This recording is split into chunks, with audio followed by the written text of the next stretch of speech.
9 August जागतिक आदिवासी दिन. बाडगीचा पाडा येथे 1857च्या भारतीय स्वातंत्र्य लढ्यातील आद्य क्रांतिकारकांना शतशनमन.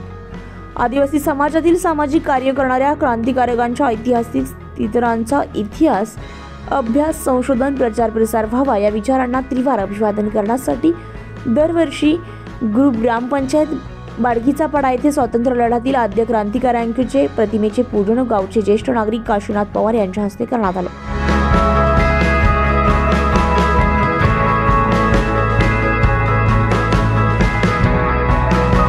यावेळी उपस्थित सरपंच सुदाम पवार, उपसरपंच जगदीश गावित, पोलीस पाटील शंकर तुंगार, ग्रामसेवक विजय पवार, माजी सरपंच सोमनाथ हिंडे, प्राथमिक शिक्षक नामदेव देशमुख, अखिल भारतीय जिल्हा अध्यक्ष सोमनाथ चौधरी, माजी सरपंच केशव हिंडे, शिक्षक वृंद, आशा सेविका, बचत गट महिला, अंगणवाडी सेविका, मदतनीस, ग्रामस्थ, तरुण मित्र मंडळ, महिला वर्ग मोठ्या संख्येने उपस्थित होते. शेवटी बालगोपाळ यांनी आपलं पारंपरिक आदिवासी सांस्कृतिक नृत्य सादर करून उपस्थित नागरिकांचे मन हेलावून टाकले आणि कार्यक्रम शेवटी उत्साहात संपन्न झाला. 24 लाईव्ह महाराष्ट्र न्यूजसाठी धर्मराज चौधरी, पेठ.